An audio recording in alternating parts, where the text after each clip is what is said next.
ఇక మాజీ ఎంపీ పాలేరు కాంగ్రెస్ అభ్యర్థి పొంగులేటి శ్రీనివాసరెడ్డి ఇంటిపై ఐటీ దాడులు కలకలం రేపాయి. పొంగులేటి ఇల్లు కార్యాలయంలో ఐటీ తనిఖీలు చేపట్టింది. 8 వాహనాల్లో ఐటీ అధికారులు వచ్చి ఈ దాడుల్లో పాల్గొన్నారు. పొంగులేటి సిబ్బంది ఫోన్లను ఐటీ అధికారులు స్వాధీనం చేసుకున్నారు. తెల్లవారుజాము నుంచే ఖమ్మం, హైదరాబాద్ ఇళ్లలో ఐటీ సోదాలు కొనసాగుతున్నాయి.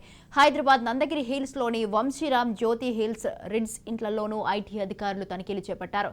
తనపై ఐటీ దాడులు జరుగుతాయని పొంగులేటి ఇప్పటికే ప్రకటించారు. ఇక ఐటీ దాడుల నేపథ్యంలో పొంగులేటి అనుచరులో తీవ్ర ఆందోళన నెలకొంది. కాగా నేడు పొంగులేటి నామినేషన్ వేసేందుకు భారీ ఎత్తున ఏర్పాట్లు చేసుకున్నారు.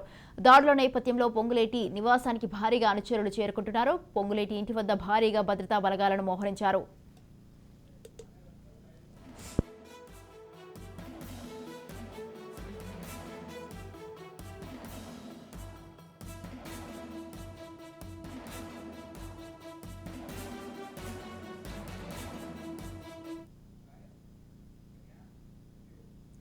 రైట్, ఇదే విషయంపై పూర్తి సమాచారాన్ని అందించడానికి మా ప్రతినిధి కౌండిన్య లైవ్ లో ఉన్నారు. కౌండిన్య, మాజీ ఎంపీ పాలేరు కాంగ్రెస్ అభ్యర్థి అయినటువంటి పొంగులేటి శ్రీనివాసరెడ్డి ఇంటిపై అయితే ఐటీ దాడులు కలకలం రేపుతున్నాయి. ఈ ఐటీ దాడులకు సంబంధించి మీ దగ్గర ఉన్న తాజా అప్డేట్స్ ఏంటి?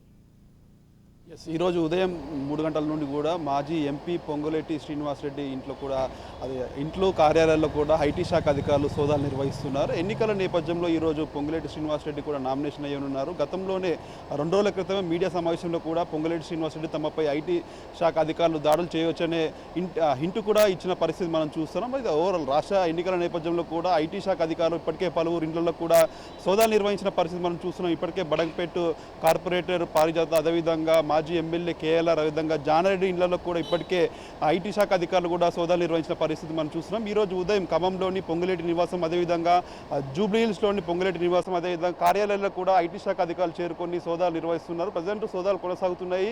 దాదాపు 8 బృందాలు కూడా ఐటీ శాఖ అధికారులు వచ్చినట్టు కూడా తెలుస్తుంది. ఇప్పటికే వారి నుండి, ఇంట్లో ఉన్న వారి నుండి కూడా ఫోన్లు కూడా అన్ని తీసి హ్యాండ్ ఓవర్ చేసుకొని ఇంట్లోకి ఎవరిని అనుమతించకుండా భారీ భద్రతా బలగాల నేపథ్యంలోనే ఐటీ శాఖ దాడులు అయితే కొనసాగుతున్నాయని మనం చెప్పుకోవచ్చు. ఎన్నికల నేపథ్యంలో ఇప్పటికే దాదాపు రాష్ట్ర వ్యాప్తంగా 525 కోట్ల రూపాయలు కూడా పట్టుబడే పరిస్థితి మనం చూస్తున్నాం. ఈ నేపథ్యంలోనే రాష్ట్రంలో ఈసీ ఫుల్ ఫోకస్ పెట్టిందని కూడా చెప్పుకోవచ్చు. ఇప్పటికే ఈసీ కూడా ఐటీ శాఖ అధికారులకు స్పష్టమైన ఆదేశాలు ఇవ్వడం జరిగింది. ఇటు నేతల ఇళ్లలో బీఆర్ఎస్ కావచ్చు, బీజేపీ కావచ్చు, కాంగ్రెస్ కావచ్చు, ఎవరైనా సరే డబ్బులు తరలిస్తున్నారని అనుమానం వస్తే వెంటనే వారిపై దాడులు చేయాలని ఆదేశాలు ఇచ్చిన నేపథ్యంలోనే ఇప్పటికే పొంగులేటి శ్రీనివాసరెడ్డి ఇంట్లో భారీ ఎత్తున డబ్బులు తరలించే యోచన ఉన్నట్టు కూడా ఇంటెలిజెన్స్ రిపోర్ట్ వచ్చిన నేపథ్యంలోనే ఐటీ శాఖ అధికారులు ఇటు దాడులు చేస్తున్నట్టు కూడా మనకు తెలుస్తున్న పరిస్థితి కనిపిస్తుంది. అయితే ఎన్నికల సమయంలో ఇటు భారీ ఎత్తున డబ్బు కూడా తరలిస్తున్నారు, డంపు చేశారనే కోణంలో కూడా తనిఖీలు నిర్వహిస్తున్నట్టు మనకు తెలుస్తుంది. అయితే ఇప్పటికే దీనిపై పొంగులేటి శ్రీనివాసరెడ్డి కూడా స్పందించిన పరిస్థితి మనం చూసాం. గతంలోనే 2 రోజుల క్రితమే పొంగులేటి శ్రీనివాసరెడ్డి తనపై దాడులు చేశారని కూడా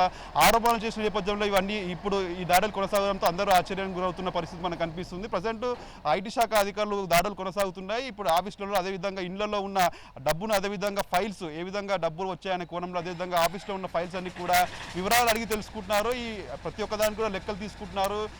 డబ్బు కూడా ఏమైనా ఉన్నాయా, డంపింగ్ చేశారనే కోణంలో కూడా సోదాలు నిర్వహిస్తున్నారు. ప్రజెంట్ అయితే ఇప్పుడు జూబ్లీ హిల్స్ కావచ్చు, నందగిరి హిల్స్లలో కూడా ఆఫీస్లో, అదేవిధంగా ఇళ్లలో కూడా సోదాలు కొనసాగుతున్నాయి. మరోవైపు చూసుకుంటే ఖమ్మంలో కూడా సోదాలు కొనసాగుతున్నాయి. ఇప్పటికే అక్కడ భారీ ఎత్తున కూడా పొంగులేటి అభిమానులు కూడా చేరుకొని నినాదాలు చేస్తున్న పరిస్థితి మనకు కనిపిస్తుంది. కేవలం కాంగ్రెస్ నేతల ఇంట్లోనే ఐటీ శాఖ అధికారులు ఎందుకు దాడులు చేస్తున్నారనే కోణంలో కూడా ఆరోపణలు చేస్తున్న పరిస్థితి మనకు కనిపిస్తుంది. ముఖ్యంగా చూసుకుంటే ఈసారి కేవలం ఐటీ శాఖ అధికారులు కాంగ్రెస్ నేతల ఇంట్లోనే ఫోకస్ పెట్టారని కూడా మనం చెప్పుకోవచ్చు. ఇప్పటికే గతంలో కర్ణాటకలో కూడా కాంగ్రెస్ నేత ఇంట్లో 45 కోట్ల రూపాయలు కూడా పట్టుకున్న పరిస్థితి మనం చూసాం. అదేవిధంగా ఇటీవలే వారం రోజుల క్రితం కేఎల్ఆర్, మాజీ ఎమ్మెల్యే కేఎల్ఆర్, అదేవిధంగా కాంగ్రెస్ కార్పొరేటర్ పారిజాత, అదేవిధంగా జానారెడ్డి ఇంట్లో కూడా సోదాలు నిర్వహించిన పరిస్థితి మనం చూసినాం. ఇప్పుడు పాలేరు అభ్యర్థి అయిన, కాంగ్రెస్ పాలేరు అభ్యర్థి అయిన పొంగులేటి శ్రీనివాసరెడ్డి ఇళ్లలో, అదేవిధంగా కార్యాలయాలు కూడా సోదాలు కొనసాగుతున్నాయి. ఈ నేపథ్యంలోనే దీనికి రాజకీయంగా కూడా ప్రాధాన్యత సంతరించుకుందామని చెప్పుకోవచ్చు. కేవలం ఇటు బీజేపీ, అదేవిధంగా టీఆర్ఎస్ పార్టీ మాపై కక్షపూరితంగానే దాడులు చేస్తున్నారని కూడా ఇప్పటికీ ఇప్పుడు కాంగ్రెస్ పార్టీ నాయకులు ఆరోపణలు చేస్తున్న పరిస్థితి మనకు కనిపిస్తుంది. కాకపోతే